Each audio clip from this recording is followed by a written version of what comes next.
Assalamualaikum warahmatullahi wabarakatuh. Innal hamdalillah nahmaduhu wa nasta'inuhu wa nastaghfiruh wa na'udzu billahi min syururi anfusina wa min sayyiati a'malina. May yahdihillahu fala mudhillalah wa may yudlil fala hadiyalah.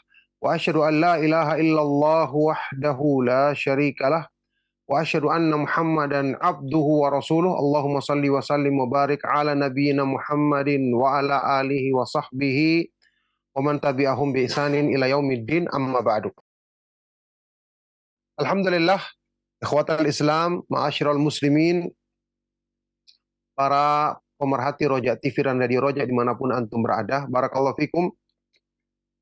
Kita bersyukur kepada Allah Subhanahu wa taala atas semua limpahan nikmat dan karunia-Nya.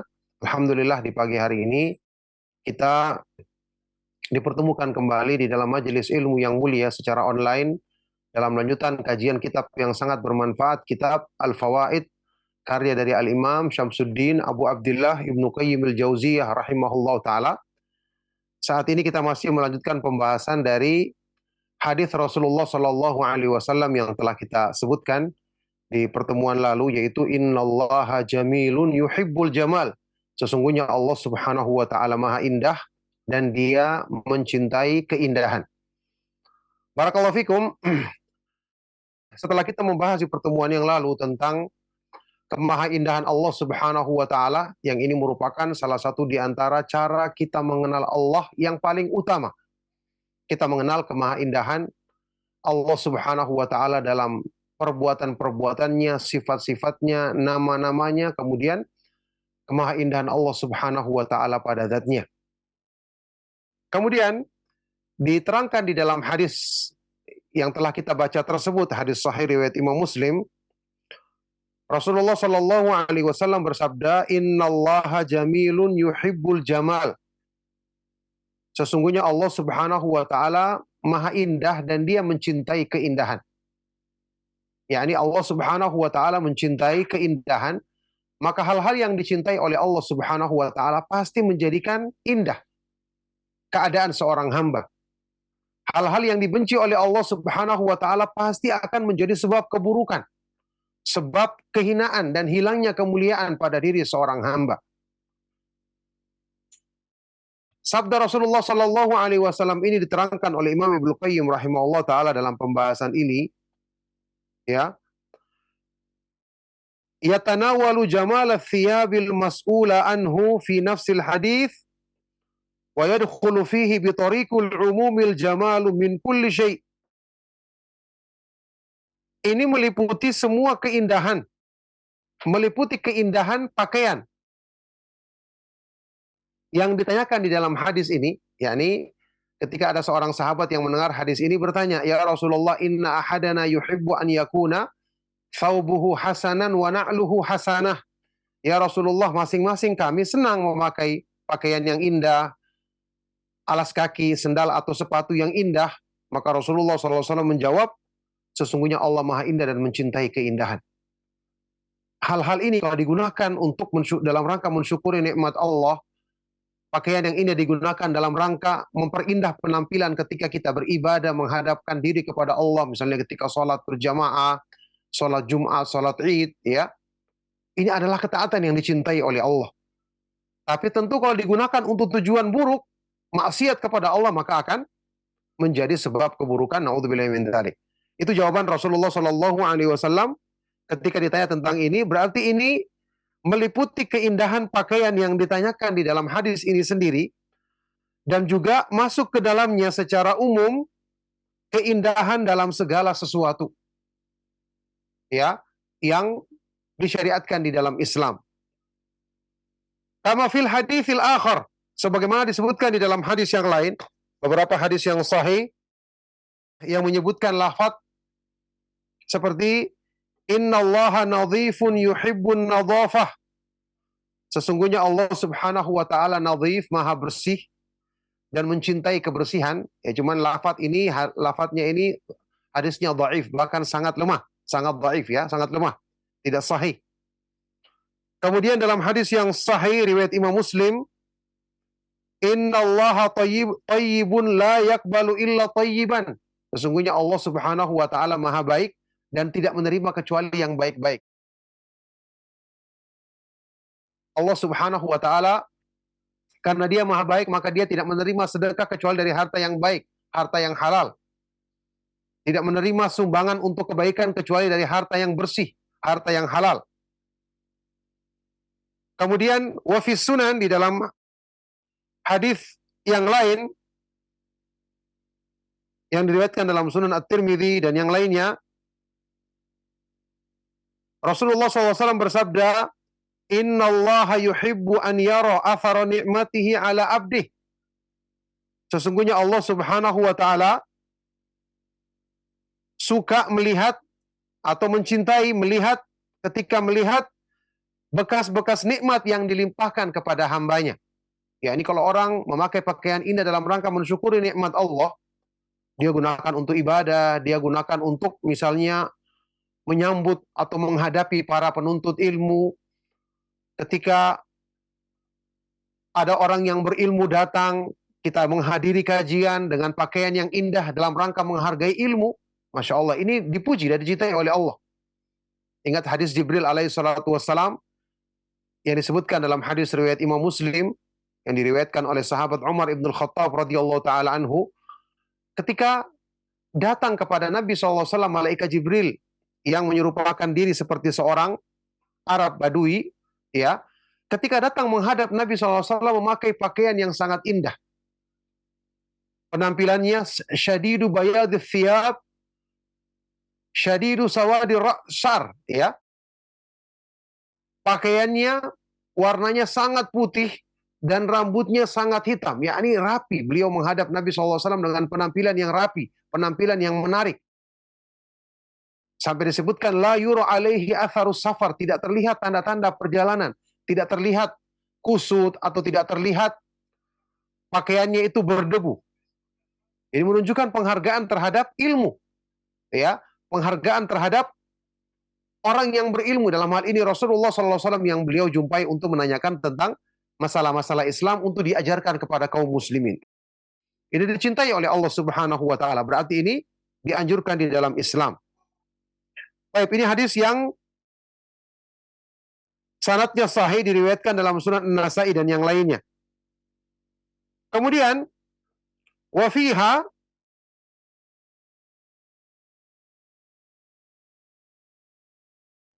kemudian hadis yang berikutnya, ini yang hadis riwayat An-Nasa'i yang berikutnya, ini hadis yang sahih. Di dalam Sunan juga, Sunan An-Nasa'i, Sunan Abi Daud dan yang lainnya. An Abil Ahwas Al-Jushami radhiyallahu taala anhu, dari seorang sahabat yang mulia Abul Ahwas Al-Jushami radhiyallahu anhu, beliau berkata, ra'an nabiyyu sallallahu alaihi wasallam wa alayya atmarun faqala hal laka min mal.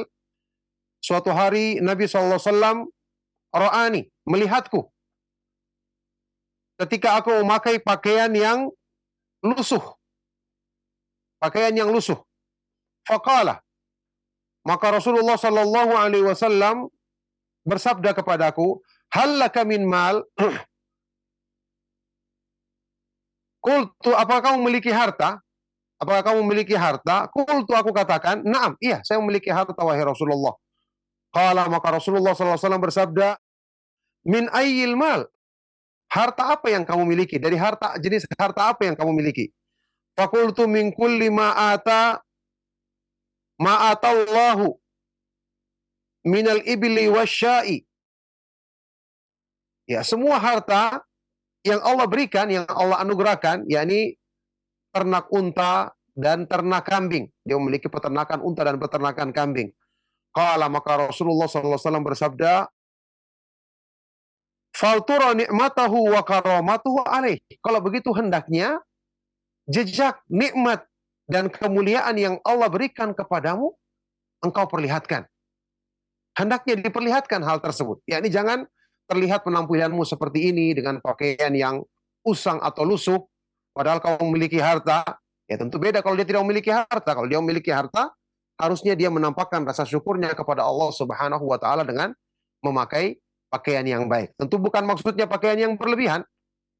Tapi pakaian yang baik, pakaian yang tidak menunjukkan kerendahan, selama dia masih memiliki harta, maka dianjurkan untuk menampakkan bekas atau jejak nikmat tersebut yang Allah limpahkan kepada hambanya. Nah, itu makna dari hadis tersebut. Fahuwa subhanahu yuhibbu zuhura athara ni'matihi ala abdihi. Yuhibbu zuhura athari ni'matihi ala abdihi. Fa innahu minal jamali alladhi yuhibbuhu. Maka Allah subhanahu wa ta'ala mencintai nampaknya jejak atau bekas nikmat yang dilimpahkan kepada hambanya, maka ini termasuk keindahan yang Allah cintai. Pastinya kalau orang menampakkan pakaian yang indah hanya sekedar untuk kesombongan, atau untuk merendahkan orang lain, untuk menampakkan dia punya kelebihan harta, semata-mata karena tujuan ini tercela. Karena kesombongan dibenci oleh Allah subhanahu wa ta'ala. Tapi kalau untuk tujuan tadi, untuk tujuan memperlihatkan atau mensyukuri nikmat Allah subhanahu wa ta'ala, bukan tujuannya untuk kesombongan atau mencela orang lain, merendahkan orang lain, maka inilah yang terpuji, karena tujuannya adalah dalam rangka mensyukuri, memperlihatkan jejak nikmat yang Allah berikan kepadanya. Wa dzalika min syukrihi ala ni'amihi wa huwa jamalun batin. Fayuhibbu an yara ala abdihil jamal al-zahir bin ni'mati wal jamal al-batina bisyukri. Yang ini termasuk sikap bersyukur kepada Allah atas limpahan nikmatnya. Dan ini adalah keindahan batin. Keindahan batin dengan apa? Dengan mensyukuri nikmat. Menisbatkan nikmat tersebut kepada Allah subhanahu wa ta'ala. Memuji Allah atas limpahan nikmatnya. Ini keindahan batin kita. Maka Allah subhanahu wa ta'ala mencintai, suka untuk menyaksikan pada diri hambanya ada keindahan zahir dari nikmat yang Allah limpahkan, yaitu dengan dia menampakkan pakaian yang indah atau penampilan yang indah dalam rangka mensyukuri nikmat Allah. Ini penampilan zahirnya, keindahan pada lahirnya, dan Allah mencintai hambanya, mencintai melihat hambanya menghiasi diri dengan keindahan batin, yaitu dengan mensyukuri nikmat Allah subhanahu wa ta'ala tersebut. Mensyukuri nikmat yang Allah subhanahu wa ta'ala berikan kepadanya tersebut. Subhanallah. Jadi Allah subhanahu wa ta'ala ya mencintai hal-hal yang seperti ini. Oleh karena itu kita sudah sering juga jelaskan di kajian-kajian yang umum yang kita sampaikan, bahwasanya Allah subhanahu wa ta'ala tidak menginginkan seseorang itu harus terus-menerus dengan penampilan yang lusuh, penampilan yang tidak baik. Meskipun terus-menerus juga dalam keadaan memakai pakaian yang mewah, memakai pakaian yang indah, ini juga tidak disyariatkan. Ada hadis-hadis yang sahih yang menyebutkan keutamaan dan anjuran kita untuk ya kadang-kadang meninggalkan sesuatu yang berlebihan dalam rangka tawadhu, merendahkan diri di hadapan Allah subhanahu wa ta'ala. Bahkan Rasulullah SAW pernah bersabda, al-badhadatu minal iman, sikap sederhana itu termasuk bagian dari iman. Artinya berlebih-lebihan dan kurang dalam hal ini dua-duanya tercela. Yang terbaik adalah sikap moderat di tengah-tengah. Ya, kita kadang-kadang menampakkan penampilan yang indah dalam rangka mensyukuri nikmat Allah subhanahu wa ta'ala. Di lain pihak, kita juga tidak berlebih-lebihan. Kita kadang-kadang atau kita juga menampilkan sikap sederhana atau sikap merendahkan diri dalam hal penampilan kita, karena Rasulullah Shallallahu Alaihi Wasallam bersabda, "Ma tawadhu'a 'abdun lillahi illa rafa'ahullah." Tidaklah seorang hamba merendahkan diri di hadapan Allah Subhanahu wa taala kecuali Allah Subhanahu wa taala akan meninggikan derajatnya. Makanya kita ketahui ya, zuhud yang merupakan sifat yang dicintai oleh Allah Subhanahu wa taala tidaklah diwujudkan dengan penampilan, harus dengan penampilan buruk, dengan pakaian yang lusuh. Sampai mungkin kita pernah dengar sebuah athar yang dinukil oleh Imam Ibnu Qayyim rahimahullah ta'ala. Aisyah radhiyallahu ta'ala anha pernah melihat beberapa orang pemuda yang berjalan, sekelompok pemuda yang berjalan di siang hari, dalam keadaan badan mereka lemas, menunjukkan tenaga mereka yang tidak kuat, loyo, penampilan mereka yang lusuh. Ketika melihat ini, Aisyah radhiyallahu taala anha bertanya, "Man haula? Siapa mereka ini?" Maka orang-orang menjawab, "Haula innusak." Mereka adalah ahli ibadah.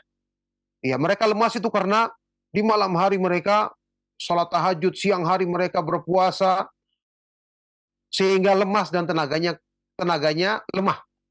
Ketika melihat ini, Aisyah radhiyallahu taala anha berkata, "Laqad kana Umar radhiyallahu anhu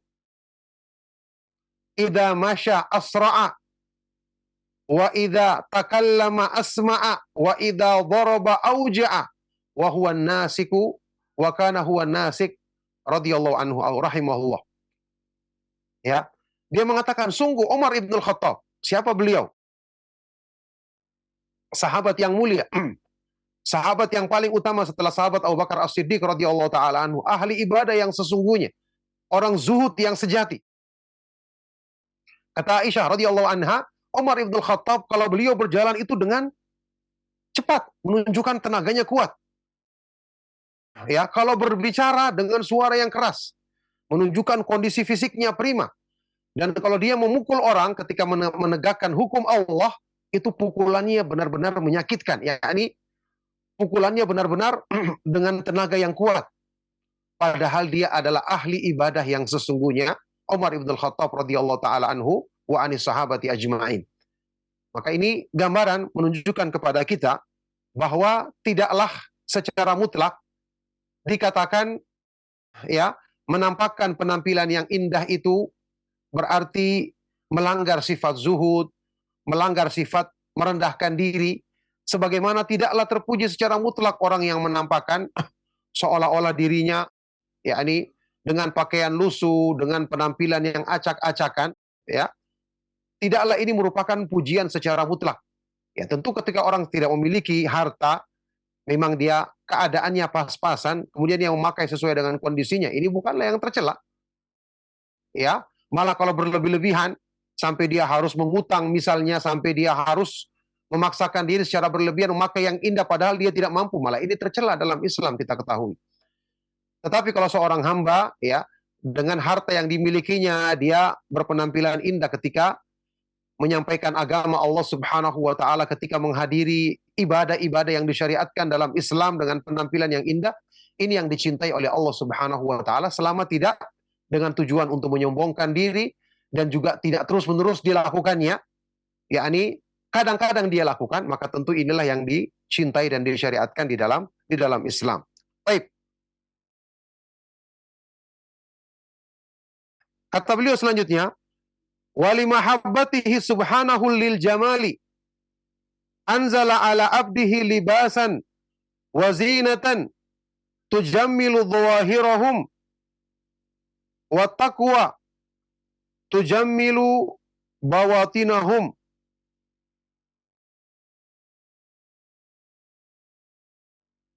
Dan karena Allah Subhanahu wa taala mencintai keindahan, Allah Subhanahu wa taala mencintai keindahan, maka Allah menurunkan kepada hamba-hambanya pakaian dan perhiasan untuk menghiasi lahir mereka, fisik mereka. Sebagaimana ketakwaan yang harusnya menghiasi batin mereka.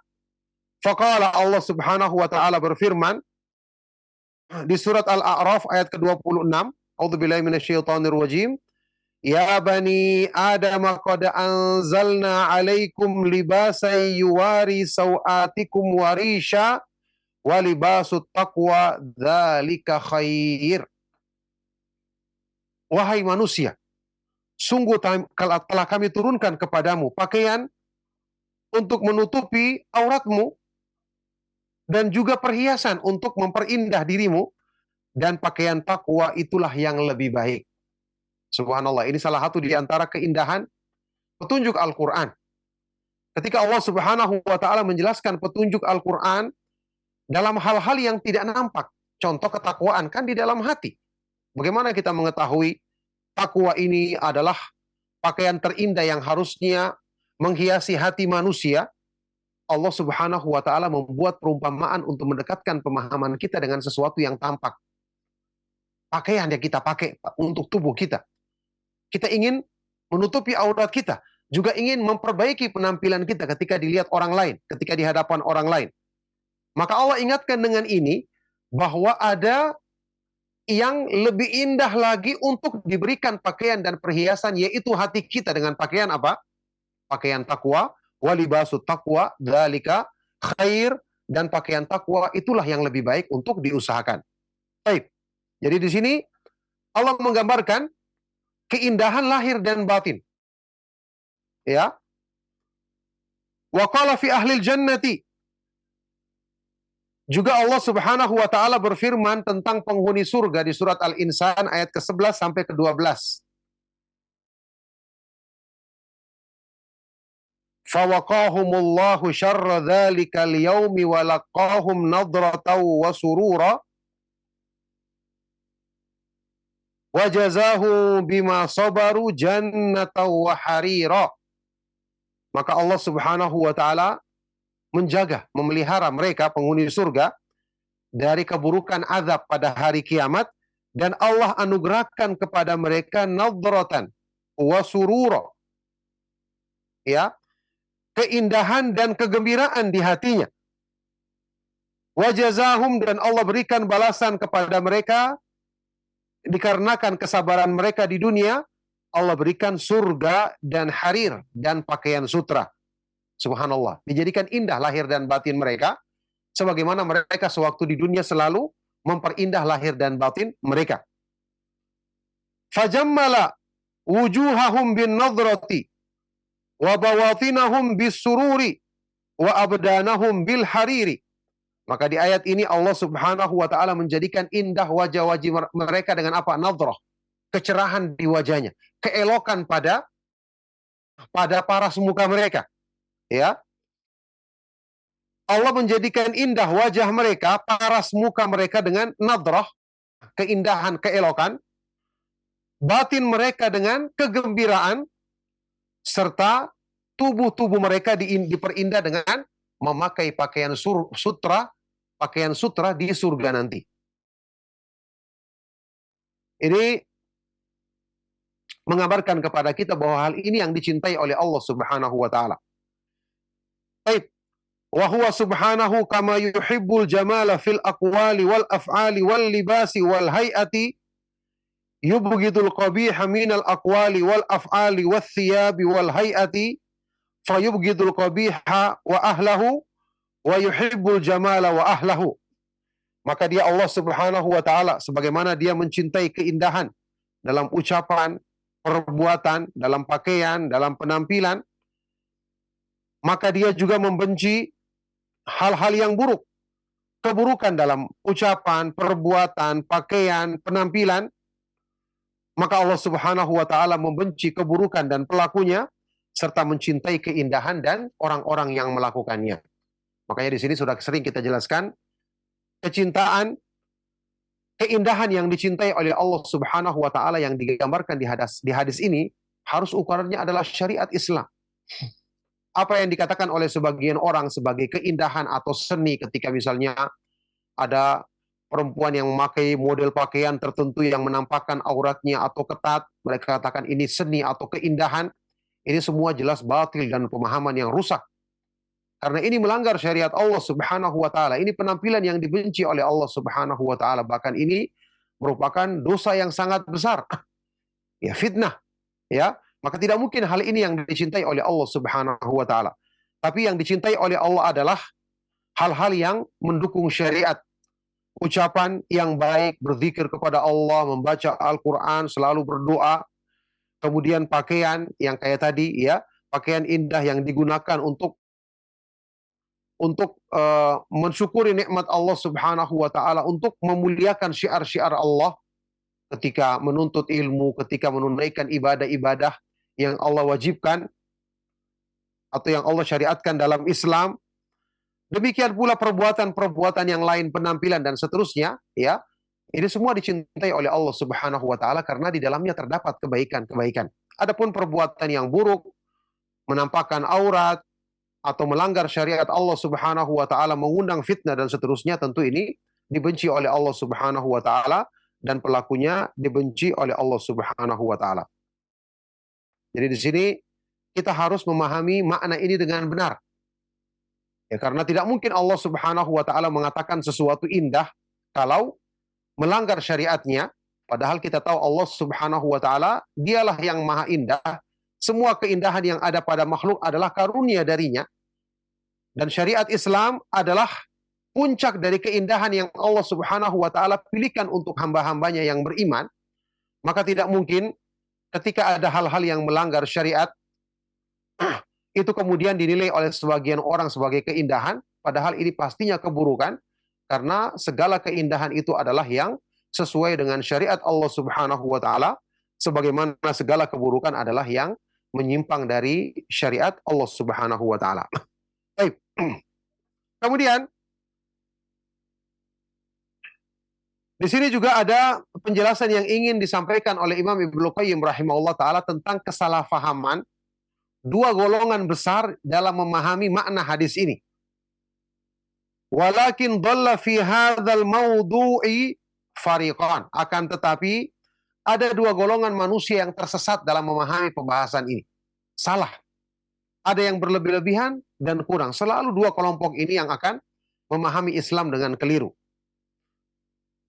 Fariqun qalu, ada kelompok yang pertama, mereka berkata, kullu ma khalaqahu jamilun fahuwa yuhibbu kulla ma khalaqahu wa nahnu nuhibbu jami'a ma khalaqahu fala nubghidu minhu syai'an.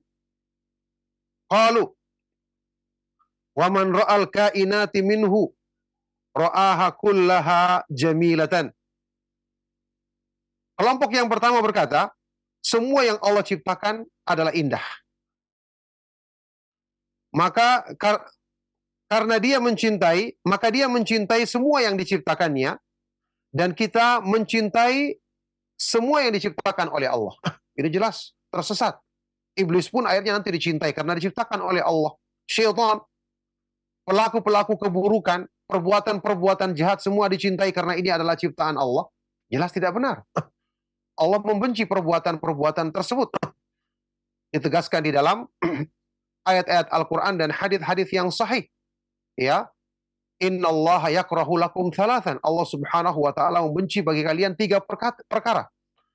Ghairil maghdubi alaihim, bukanlah orang-orang yang dimurkai. Jadi ada orang yang dimurkai, dibenci oleh Allah Subhanahu wa taala.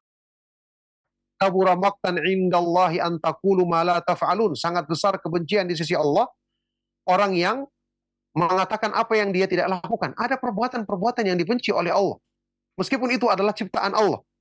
Baik. Kata mereka, maka kita tidak boleh membenci sesuatu pun. Tidak boleh membenci apapun dari makhluk ciptaan Allah. Kalau mereka berkata, barang siapa yang melihat alam ini dan seisinya, maka dia akan melihat semuanya adalah indah. Wa ansyada munsyiduhum, sampai salah seorang di antara mereka mendendangkan bait syair. Wa idza ra'aital kainati bi'ainihim fajami'u ma yahwil wujudu malihu. Dan jika kamu melihat semua yang ada di alam semesta ini dengan pandangan mereka, maka semua yang ada di alam ini adalah indah. Ini berarti akan membatalkan syariat, karena kekufuran, kefasikan menurut mereka berarti indah.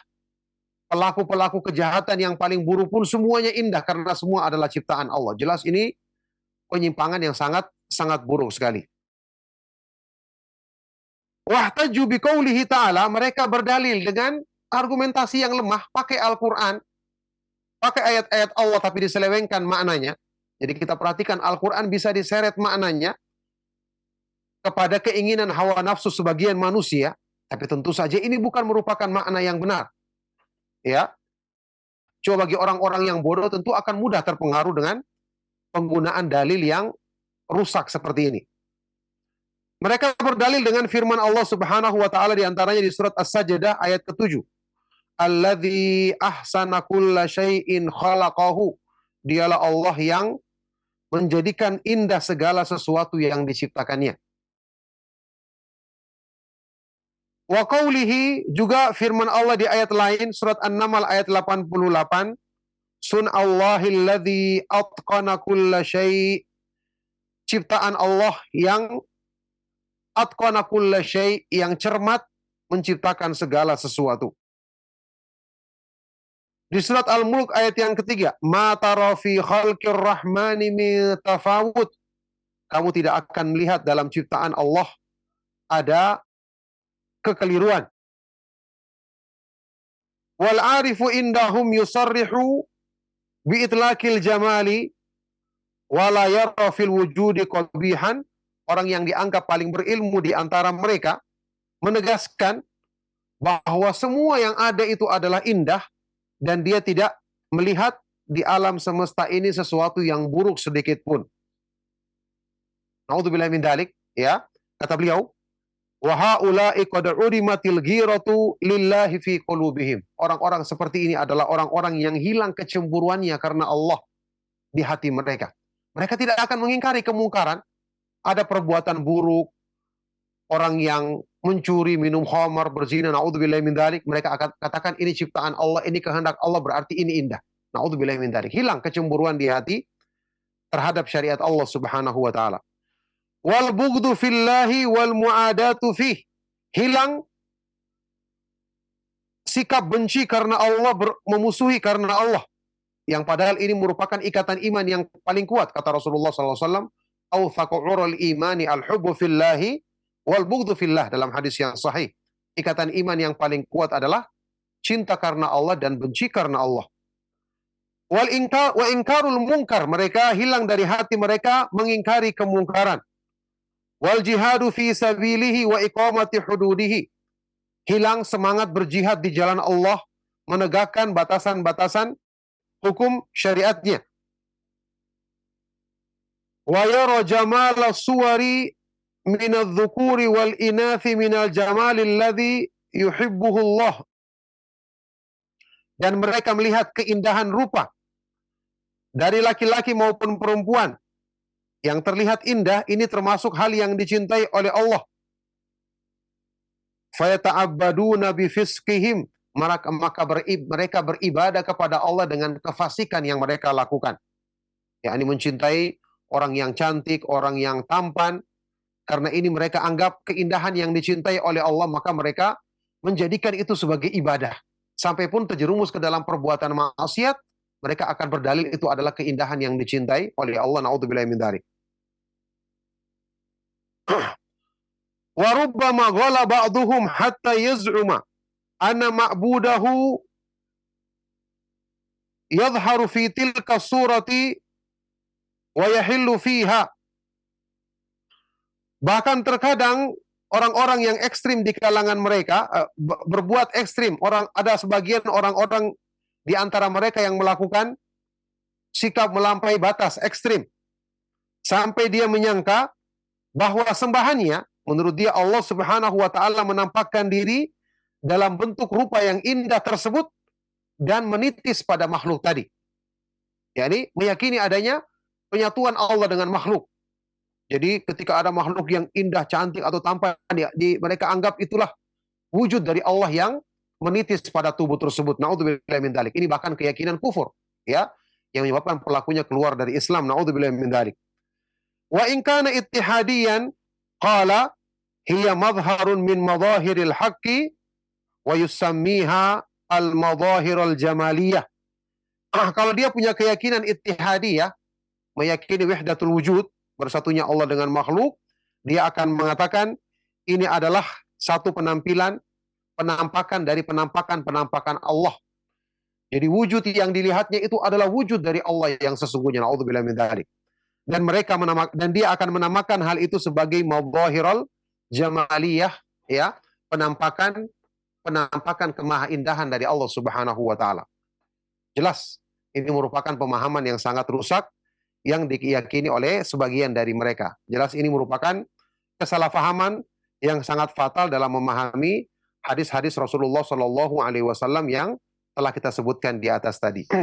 Kemudian ada golongan yang kedua. Insya Allah untuk golongan yang kedua ini kita akan jelaskan di pertemuan yang berikutnya, ya, karena mengingat waktu juga kita masih memberikan kesempatan mungkin di antara antum yang ada yang ingin menanyakan hal-hal yang ingin ditanyakan sehubungan dengan materi untuk memperdalamnya. Barakallahu fikum, insya Allah kajian kita cukup sampai di sini. Apa yang bisa kita terangkan dan kita baca dari penjelasan Imam Ibnu Qayyim rahimahullah taala dalam kitab Al-Fawaid ini. Barakallahu fikum. Sallallahu wasallam wa barak ala nabiyina Muhammad wa ala alihi wa sahbihi ajma'in walhamdulillahi rabbil alamin. Silakan kalau ada pertanyaan. Nah Ustaz, jazakallah khairan wa barakallah fikum Ustaz atas materi yang telah antum sampaikan di kesempatan pagi hari ini. Dan ikhwatal Islam azan ya Allah wa iyyakum, untuk selanjutnya kita akan membuka sesi interaktif soal jawab. Ya, silakan. Assalamualaikum. Waalaikumsalam warahmatullahi wabarakatuh. Dengan siapa Bapak dan berada di mana? Dengan Pak Sulaiman di Bogor. Pak Sulaiman di Bogor. Silakan Pak Sulaiman. Mau bertanya nih Pak Ustaz. Assalamualaikum warahmatullahi wabarakatuh. Waalaikumsalam warahmatullahi wabarakatuh. Gini Ustaz, mungkin ini dua tema ya. Saya kurang lebih hampir 2 tahun ini, qadarullah, anak yang kecil meninggal usia 10 tahun lebih ya. Nah terkadang saya suka merasa bersalah gitu ya, yang mungkin hilaf atau gimana gitu. Kadang kesalahan itu sampai terbawa-bawa gitu. Sampai sekarang pun masih gitu. Nah, untuk mengingatkan rasa saya bersalah itu harus seperti apa itu. Karena terkadang kalau misalkan ingat, itu saya suka menyesal sendiri gitu Ustaz, yang pernah saya lakukan terhadap anak itu. Nah, mohon petunjuk atau arahan dari Ustaz. Syukran Ustaz. Assalamualaikum warahmatullahi wabarakatuh. Waalaikumsalam warahmatullahi wabarakatuh. Dan kepada Ustaz kami persilakan untuk menjawab. Silakan Ustaz. Ya, barakallahu fiik, pertanyaan sangat baik dari Bapak yang bertanya tadi. Semoga Allah Subhanahu wa taala senantiasa melimpahkan petunjuk taufik kebaikan bagi beliau dan keluarganya dan untuk kita semua. Ya, sesuatu yang setelah Allah Subhanahu wa taala takdirkan, baik itu berupa musibah ataupun kesenangan yang telah terjadi, kalau itu merupakan musibah tidak boleh kita sesali. Rasulullah Shallallahu alaihi wasallam dalam hadis riwayat Imam Muslim bersabda, wa in asabaka syai'un fala taqul law anni fa'altu lakana kadza walakin qul qadarullahi wa ma syaa fa'al atau qaddarallahu wa ma syaa fa'al. Dan jika kamu ditimpa sesuatu musibah, maka janganlah kamu mengatakan seandainya aku berbuat seperti ini, seandainya begini, maka mestinya seperti ini. Tapi katakanlah ini adalah takdir Allah dan apa yang Allah kehendaki maka Dia melakukannya. Dia Maha Kuasa melakukannya. Jadi peristiwa seperti yang terjadi sama Bapak, insya Allah ini adalah kebaikan yang Allah Subhanahu wa taala inginkan, hikmah yang besar di balik semua itu. Ya, Bapak tidak perlu menyesali kejadian yang lalu. Lagi pula tidak mungkin asalnya seorang tua itu tega akan mencelakakan anaknya sendiri, insya Allah. Maka kalau terjadi sesuatu yang lalai, maka mohon ampun kepada Allah, tapi kita katakan ini adalah takdir Allah dan kita tidak menyangka atau tidak akan menduga misalnya ada seorang tua yang ingin mencelakakan anaknya sendiri. Maka yang terbaik adalah saat ini kita mohon ampun kepada Allah, kita kembali kepada Allah Subhanahu wa taala, kita bersangka baik kepada Allah. Allah menginginkan hikmah yang sangat besar di balik peristiwa ini. Maka dengan sebab ini semua urusan kita akan menjadi baik sebagaimana sabda Rasulullah Shallallahu alaihi wasallam dalam hadis sahih riwayat Imam Muslim lainnya, wa in asabathu dharra sabara fakana dzalika khairan lahu. Dan jika seorang hamba yang beriman ditimpa satu musibah, maka dia akan bersabar, maka itu akan berganti menjadi kebaikan bagi dirinya. Walaisa dzalika li ahadin illa lil mu'min, dan ini tidak akan bisa dirasakan oleh siapapun kecuali bagi orang yang beriman kepada Allah Subhanahu wa taala dan hari kemudian. Barakallahu fiik. Nah, Ustaz wa fikum barakallah. Jazakumullah khairan Ustaz atas jawaban yang telah antum sampaikan Ustaz. Kita akan angkat satu pertanyaan terakhir saat di kesempatan pagi hari ini dari pendengar kita Ustaz di Bogor dengan Pak Ari. Beliau bertanya Ustaz, Ustadz, ayah saya sakit stroke, tidak bisa bergerak dan berbicara, hanya berbaring saja di tempat tidur. Masih adakah kewajiban salat untuk ayah saya, Ustadz? Atau adakah amalan pengganti yang bisa saya lakukan untuk menggantikan kewajiban sholat yang tidak bisa dilakukan oleh ayah saya, Ustadz? Jazakallah khairan atas jawabannya, Ustadz. Terima kasih banyak. Silakan, Ustadz. Iya, barakallahu fiik. Pertanyaan sangat baik sekali dari Pak Ari. Ya, semoga Allah Subhanahu wa taala senantiasa melimpahkan kebaikan bagi beliau, memberikan pahala yang sempurna atas kesabarannya merawat ayahnya, dan semoga Allah Subhanahu wa taala memudahkan kesembuhan bagi ayahnya dan dosa-dosa penguburan dosa-dosa, penghapusan dosa-dosa karena sakit yang dideritanya yang dia sabar untuk menghadapinya. Yang saya ketahui sebatas ilmu pengetahuan saya yang pendek tentang masalah kondisi yang menimpa ayahnya ini, selama dia masih punya ingatan, selama masih dia punya ingatan, maka dia tetap wajib untuk melaksanakan sholat meskipun dengan isyarat. Meskipun dengan isyarat, ya, mungkin untuk berwudu bisa dibantu wudu oleh anaknya, kemudian dia melaksanakan sholat meskipun cuma dengan sekedar isyarat saja. Selama masa ingatannya masih waras, dia masih mengingat bacaan-bacaan dalam sholat, kemudian dia masih bisa misalnya uh, mendengar ketika diingatkan untuk melaksanakan sholat, sehingga dia bisa melaksanakan sholat meskipun dengan isyarat saja, isyarat untuk ruku, isyarat untuk sujud, maka dia tetap punya kewajiban untuk melaksanakan kewajiban sholat tersebut, sebagaimana yang dikatakan oleh sebagian dari para ulama kita, itu yang saya ketahui. Barakallahu fikum, semoga jawaban ini bermanfaat. Inilah jawaban yang dari pertanyaan terakhir di pertemuan kita di kesempatan pagi hari ini. Semoga apa yang kita bahas dan kita kaji menjadi sebab menambah ilmu yang bermanfaat, yang mewariskan amalan soleh untuk kebaikan dan kebahagiaan dunia dan akhirat kita. Demikianlah perjumpaan kita di kesempatan pagi hari ini. Mohon maaf sekali lagi atas yang salah dan kurang. Kami cukupkan. Sallallahu wassalam wa barak ala nabiyina Muhammad wa ala alihi wa sahbihi ajma'in. Walhamdulillahi rabbil alamin. Subhanakallahumma bihamdika asyhadu an la ilaha illa anta astaghfiruka wa atubu ilaik. Wassalamualaikum warahmatullahi wabarakatuh.